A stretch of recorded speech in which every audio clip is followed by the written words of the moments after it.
अपने उसकी उलझने होती हैं, डिप्रेशन होता है, क्या बात होती है, उनसे नहीं जूझ पाता है, just to save himself from all those things, क्या हो जाता है कि he tries to turn to these things so that he will have a peaceful sleep. लेकिन उसका रॉन्ग नोशन होता है।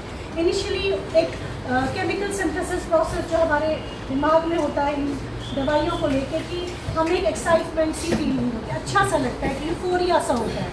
अगर हम अपने प्रोफेशनली बात करें, वो एक हेल्यूसिनेशन उसको लगते हैं मैं बहुत अच्छा सा, क्योंकि उसको एक माइंड में उसका सेरोटोनिन रिलीज हो रहा है, एड्रेनलिन उसके वेन्स में दौड़ रहा है, उसको अपना बड़ा ये लगता है।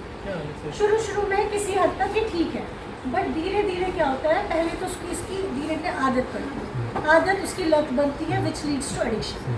फिर ये उस स्टेज पे आता है कि चूँकि ये केमिकल है, जो हमारे ड्रग्स की बात कीजिए, अगर आप सिंपल एक पैरासिटामोल भी लेंगे, फ़ायदा तो है ही है, बट उसका भी एक साइड इफ़ेक्ट है।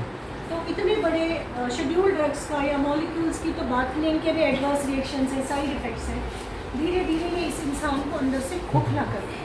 अब ये एक ही इंसान की जान नहीं जाती है, ये जाती है, ये असर पड़ता है उसकी फैमिली पे, और इसके इफेक्ट्स अगर देखेंगे, एक इंसान ने अपनी लाइफ को तबाह की, it leads to further to social events. Like पहले उसको मिला पैसा, अगर अनएम्प्लॉयड है तो चलो माँ बाप से, छोटा बच्चा है, टीन एज, ज़्यादा एज ग्रुप तो यही इफेक्टेड है हमारा, 15-16 से लेके 25 के एज ग्रुप पहले बहुत जल्दी इफेक्ट होती है, क्योंकि ये ग्रोइंग स्टेज होती है, टीन एज बहुत डेलिकेट स्टेज होती है, जल्दी से इनको बहुत अच्छा लगता है, इनको चकाचौंधी लगती है। किसी फ्रेंड को देखा, सबसे पहले शुरुआत होती है स्मोकिंग से, एक दोस्त ने दूसरे को पकड़ाया, टशन मारेंगे, स्टाइल मारेंगे, बट इनको नहीं पता है ये एक छोटी सी सिगरेट इनको लॉन्ग रन में कहाँ ले जाती है। ठीक है, पहले तो इसको पॉकेट मनी मिल रहा है, इसने यूज़ किया इसी चीज़ में। एक स्टेज आती है जब घर वालों को या आपके आसपास को जब एहसास होता है ना, समथिंग इज़ रॉन्ग, ये पैसा ये कहीं और यूज़ कर रहा है, they stop providing you with the financial support which leads to then social events. This person can turn to theft, घर में चोरियाँ करता है, दोस्त के पर्स से पैसे निकाल सकता है। आपने अभी देखा होगा हमारे सोपोर में केसेस हुए, या और भी केसेस हैं जहाँ बेटे ने भी रिसेंटली माँ को मारा because she refuse to pay him for such thing. वो माँ है, वो कैसे दे? ये पहले तो चोरियाँ, फिर मर्डर भी, मतलब ये जो छोटी सी चीज़ लग रही है ना, जो एक शायद एक टैबलेट से शुरू हुई थी किसी टाइम पे, in a span of not more than 4 to 5 years, ये एक अच्छा खासा क्रिमिनल बनता है। अब इसने खुद को तो तबाह किया, अपनी फैमिली को तबाह किया, फैमिली का नाम डुबाया, और एक सोसाइटी में एक स्टिग्मा पूरी हमारी सोसाइटी इसमें। अब इसमें रोल्स क्या है? देखिए, हम हमेशा कहते हैं ये करो वो करो, but as an individual, professional की बात छोड़िए, जितने हम लोग यहाँ बैठे हैं, सबसे पहले माशाल्लाह हम में से सब पेरेंट्स होंगे ना। मेन रोल एक पेरेंट का है। जब आपका एक टीन एज बच्चा जो स्कूल गोइंग है, आप उसमें नोट कीजिए प्लीज़, आप उसके बिहेवियरल चेंजेस नोट कीजिए। कहीं ये आइसोलेशन में तो नहीं ज़्यादा बैठता है, इसको बात करते हुए हकलाता तो नहीं है, इसके हाथ पैर तो नहीं कामते, क्या बात है, ये खिंचा खिंचा कटा कटा क्यों रहता है family? Try to dig out things. उसका अच्छा सोल्यूशन है कि आज का जो टाइम है ना, आपको पिछला टाइम नहीं रहा कि माँ बाप का बहुत लाठी के साथ डर है, you have to try to be friends with your kids. उनको इतना आप एक माहौल ऐसा घर में कॉर्डियल एनवायरनमेंट दीजिए कि जो बाहर कोई शोल्डर ढूंढे ना अपनी कोई बात शेयर करने के लिए, उनको पहले इजी लगे, मैं ये बात अपने मम्मा से, अपने पापा से शेयर कर सकूँ। जब आपका घर में बहुत अच्छा एनवायरनमेंट होगा, डिस्पाइट अप्स एंड डाउन्स, आप उसको इतनी बच्चे को आज़ादी देंगे कि बेटा जो भी है हम आपके लिए हैं, हम सुनेंगे, आपके मम्मा पापा हैं, हम आपकी फ्रेंड्स हैं। उसको इतना कंफर्ट जोन दीजिए कि वो आपसे अपनी प्रॉब्लम्स शेयर करे। अगर उसको एक टेरर वाला, एक वो ना बहुत वैसा ज़्यादा ओवर स्ट्रिक्ट माहौल मिला घर में, वो आपसे कुछ नहीं बोलेगा, वो फ्रेंड से बोलेगा। फ्रेंड हो सकता है वो फ्रेंड ना हो अच्छा फ्रेंड, वो अच्छे की जगह उसको बोले चलो आप ये एक कश ले लो, तेरी सारी टेंशन दूर हो गई, वहाँ से शुरुआत। तो मेन जो मेरे को लगता है, और please keep a check on the financial issues of your child. अगर आपको पता है मैं अपने बच्चे को सपोज 10,000 से ज़्यादा का या 5,000 से ज़्यादा का फ़ोन नहीं दे सकता हूँ, और वन फाइन डे आप अपने ही बच्चे के बैग में या उसके हाथ में एक आईफोन देखते हैं, तो एक पेरेंट की रिस्पॉन्सिबिलिटी बनती है पूछना उससे ये कहाँ से आया। इसको अगर कोई ये सपोर्ट कर रहा है चाहे वो कौन है। मतलब मेरे को लगता है, हम कहते हैं ना चैरिटी बिगिंस एट होम, तो पहला foremost and important role is of parents. फिर हम एज अ सोसाइटी, हमें जहाँ कहीं से लगता है, देखिए गवर्नमेंट है, हमारी एडमिनिस्ट्रेशन है, हेल्पलाइन नंबर्स दिए गए हैं हमें आजकल, वो जो बोला टेलीमास, क्या है वो टेलीमास वो भी दिया है। उस पर है कि आप जहाँ आपको पता चले सीक्रेटली भी एनरोल कर सकता है वो बंदा अपने आप को, वो सॉर्ट ऑफ रिहैब, उसको डॉक्टर्स काउंसिल करेंगे, वहाँ पे हेल्प करना है। अभी हमने जब बारामूला में ऐसा ही ड्राइव किया, we ended the drive at drug de addiction centre. वहाँ हमें पता चला, वो भी मैं क्लियर करूँगी, वहाँ हमें पता चला जो इस वक्त का टाइम है वो इन ड्रग्स से ज़्यादा जो हमारे एडिक्ट्स हैं, they are addict of heroin and morphine. ठीक है, वहाँ पे हमारा अगर सोचेंगे डायरेक्टली तो कोई रोल नहीं है, बिकॉज वो नारकोटिक डिपार्टमेंट से था। 10 वहाँ पेशेंट्स एडमिट थे, जिसमें डॉक्टर साहब ने बोला 9 वो हैं जो हीरोइन और मॉर्फिन के एडिक्ट्स हैं। ठीक है, उनका रजिस्टर पे सारा डेटा दिया। हमने उनसे पूछा क्या कोई ठीक होके भी जाता है, बोला बिल्कुल।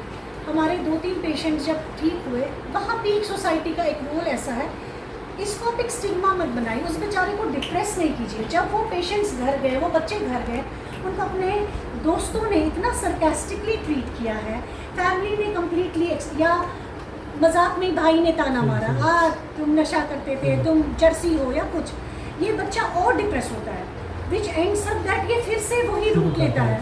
तो क्या फ़ायदा फिर हमारे एडिक्शन सेंटर्स का, या काउंसल करने का, या इन रिहैब सेंटर्स। हमें इनको वेलकम करना है।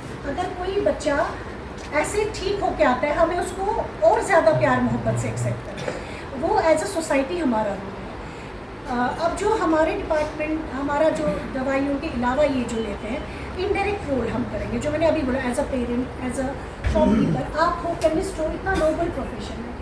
अभी हमारा जो ये 1 साल से नशा मुक्त, पिछले अगस्त से चल रहा है नशा मुक्त अभियान, इसका मेन पर्पज़ यही है। देखिए, आज से पहले तो हमने आपको कभी फोर्स नहीं किया आप कैमरास लगाइए। कैमरा CCTV लगाने का यही है, एक तो कि हमारा जो प्रॉपर लाइसेंस्ड बंदा है, क्वालिफाइड पर्सन, उसकी सुपरविजन में ही डिस्पेंसिंग हो, क्योंकि वो एक्सपर्टीज़ है, वो उसको इसीलिए दिया गया है लाइसेंस। ठीक है, ये बहुत बड़ी बात है। ऐसा नहीं है कोई भी ऐरा गैरा आके बैठ गया और वो ये बिज़नेस चला। ये कोई आलू प्याज बेचने नहीं है। मैं हमेशा कहती हूँ, please respect, this is a noble profession. अपने इस वाइट कोट की रिस्पेक्ट कीजिए। एक तो इसलिए कि क्वालिफाइड पर्सन बैठे, और आपका विजन इतना है, आपकी इतनी इंटेलिजेंस होती है कि ये जो मेरा पेशेंट आया, अगर ये देखिए कोई भी डॉक्टर है ना, वो 10 दिन से ज़्यादा की एट अ टाइम प्रिस्क्राइब नहीं करता है मेडिसिन, कोई भी मेडिसिन। आजकल हर मेडिसिन के साथ एक आधा NRX मेडिसिन भी होता है। अगर ये आपको 4 ही दिन बाद रिपीट ये पेशेंट आता है, आप कोई एडिक्शन कर रहा है, मुझे क्या है, वहाँ पे as a citizen of this society role बनता है। नहीं, मुझे देखना है कल को ये मेरा बच्चा भी गॉड फॉरबिड हो सकता है। ऐसे डील कर, ये ऐसी प्रॉब्लम है जहाँ तेरा मेरा नहीं चलेगा, उसका बच्चा है तो मेरा भी हो सकता है। मुझे वहाँ इमेजिन करो, this is my child whose life is at stake, is being spoiled। अब तो इतना हो गया है, अब तो खुद इंजेक्ट करते हैं ये लोग ड्रग्स। एक मुझे सिर्फ एक थोड़ी सी ये खुशी है, वो मैं वैसे कहूँगी प्रोफेशनली या डिपार्टमेंट के हिसाब से, कि एडिक्शन जो इस वक्त राइज हुई है ना, वो हमारी एलोपैथिक ड्रग्स की वजह से नहीं इतना बड़ा जितना ये नारकोटिक, मॉर्फिन एंड ऑल। देखिए, इसके बाद भी हमने आपको NRX का, despite installing cameras, having a computerised billing system, why are we pressing hard for maintaining a separate register for NRX। उससे आप लोग को भी सेफ्टी है कि किस पेशेंट को बेचा, कितना स्टॉक था मेरे पास, कितना बेचा, इन हैंड क्या है मेरे पास, कि कहीं मिसयूज़ तो नहीं हो रहा, और उस पेशेंट की डिटेल्स हैं, डॉक्टर का MRD सब कुछ है, कहीं दूसरे डिपार्टमेंट से तो नहीं कुछ हैंकी पैंकी हो रहा है। बहुत देखिए, ब्लैक शीप हर जगह होते हैं। और मैं ये भी कहूँगी, मुझे ये भरोसा है, अगर हम 10 की स्केल पे लेंगे, मैं 9% 10 में से कहूँगी कि जो ये ड्रग का जो पकड़ा जाता है, इसमें 9% हमारा कोई भी ट्रेडर इन्वॉल्व नहीं है, ये एक प्राइवेट पेडलर्स थे। मगर ये 1% मैं क्यों कहूँगी, क्योंकि 1% कोई ना कोई है हम नहीं है कोई जो उनको ये रास्ता दिखाता है। ये 1% ढूंढना है, ये 1% हमें इन्फॉर्म करना है। हम लोग अपनी चेयर पे बैठ के या कभी मार्केट में हम निकलते ऐसे नहीं पकड़ सकते। आपका पूरा रहता है इस चेन के साथ, जो सप्लाई चेन आप तक पहुंचती है किसी भी मामूली ड्रग की, आपको पता होता है मैन्युफैक्चरर से लेकर कहाँ से होकर ये मेरे शॉप तक पहुँचा। तो you are the best person जो हमें बोल सकते हैं या खुद नज़र रख सकते हैं कि ये क्या कहाँ पे गड़बड़ हो रहा है। तो प्लीज़ मेरी हैंड फोल्डेड रिक्वेस्ट है कि ये और एक क्या कहेंगे, ये बहुत एक सवाब का काम है, सवाब का काम है। Let's be a good human beings first, then a professional to take this, to eradicate this sort of plague from our society. ये इस वक्त हमारी हर किसी काम के साथ ये पैरेलल चलना चाहिए। मैंने तभी कहा आज का दिन ये ऑब्जर्व करने के लिए जस्ट अ रिमाइंडर है। Every day we should feel we have to मतलब observe this as drug de addiction. अपना रोल, किसी का कोई बोलेगा, अभी हम एनकॉर्ड मीटिंग में जाते हैं, वहाँ हमें डीसी सही कहते हैं कि कोई सोचेगा मेरा तो इतना ही रोल है इसमें, लेकिन आप अपना 0.5 या 1% ही दोगे ना, और जब हर डिपार्टमेंट देगा वो मिलजुल के फिर 100% होगा। ये नहीं सोचना है हमारा इतना ही रोल है, आप इतना ही कीजिए, आपका वो इतना ही आगे चल के बहुत बड़ा परसेंटेज देगा। तो इसी उम्मीद के साथ आई विश कि I get full cooperation from my trade. आप अपने DCOs के साथ कोऑपरेट कीजिए, जो टाइम टू टाइम हमारा ऑफिस या डिपार्टमेंट या मिनिस्ट्री से हमें एडमिनिस्ट्रेशन से डायरेक्शंस आती हैं, इसमें हमारे साथ कोऑपरेट कीजिए।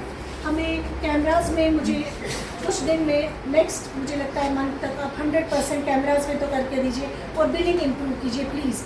अब बिलिंग में भी कोई रियायत नहीं बरती जाएगी, you have to adopt computer system. या वही ये आजकल वही हुआ कि हम समझिए लाइटर के ज़माने में बोलेंगे कि पत्थर रगड़ के हम आग प्रोड्यूस करेंगे, या जब डिजिटलाइज इंडिया की बात करते हैं तो उसमें आप पेन का यूज़ कर रहे हैं। When everything is digitalized, it has to be digitalized, and this is really such a noble and respectable profession। आप भी इसका प्लीज़ म्यार मत गिरने दीजिए, ये बिज़नेस किसी और के हाथ में मत दीजिए, खुद बैठिए, अपना शॉप चलाइए, अपना बिज़नेस चलाइए। क्योंकि अपार्ट फ्रॉम एक होता है कोई किसी भी टाइप का बिज़नेस पैसा कमाने के लिए वो करें, आप इसमें आप खिदमत खल्क भी करें, है ना। आप सब समझिए, आप इसमें किसी की सबसे पहले हेल्थ के साथ डील करें, किसी की लाइफ में एक ज़रा सी गलती किसी की जान भी जा सकती। तो ये जितना अच्छा रिस्पेक्टेबल प्रोफेशन उतना नाजुक भी है, इसमें बहुत फूक के कदम बहुत अच्छे से चल रहे हैं। So I wish you all the best कि आप सब ऑनेस्टी से ये काम करेंगे, ये सोच के कि अगर किसी के घर में कोई चीज़ मान लीजिए वेजिटेबल्स खरीदे, सब्ज़ी खरीदे, और इसमें से कोई एक सब्ज़ी ख़राब निकली, आई जस्ट थ्रो इट। ज़्यादा से ज़्यादा बुरा कहूँगी सब्ज़ी वाले को। दवाई वो चीज़ है, unless and until tested from any affiliated lab, हम कोई भी नेकेड आई से नहीं कहेगा। दवाई का पत्ता देख के नहीं कोई कहेगा, या बोतल देख के स्टैंडर्ड है, सबस्टेंट है ना, it needs a proper testing. तो जब ये बेचारा पेशेंट, ये कस्टमर कंज्यूम करेगा, उसकी पैकिंग बड़ी अच्छी होगी, उसको क्या पता है अंदर क्या है, तब तक उसको पता ही नहीं है मुझे क्या दिया गया। तो थोड़ा सा आप भी ये ध्यान रखें, ये दवाई हम प्रोक्योर कहाँ से करें। इसको ऑलरेडी हर एक जो है वो इंसान जो है वो ऑलरेडी बहुत सारी मुश्किलों से घेरा हुआ है, और एक ये प्रॉब्लम जो है ये सिर उठा रही है और बहुत फैल रही है। ये हम आए दिन ये देख रहे हैं ऐसे इंसिडेंट्स। तो हम देख रहे हैं कि इस चीज़ को कहीं भी अगर आपको ऐसा कोई मिलेगा तो उसको आप लोग हमारे नोटिस में लाएँ, पुलिस डिपार्टमेंट है उसको नोटिस में लाएँ, ताकि हम उसको रिहेबिलिटेट कर सकें, उसको काउंसलिंग कर सकें इस बारे में।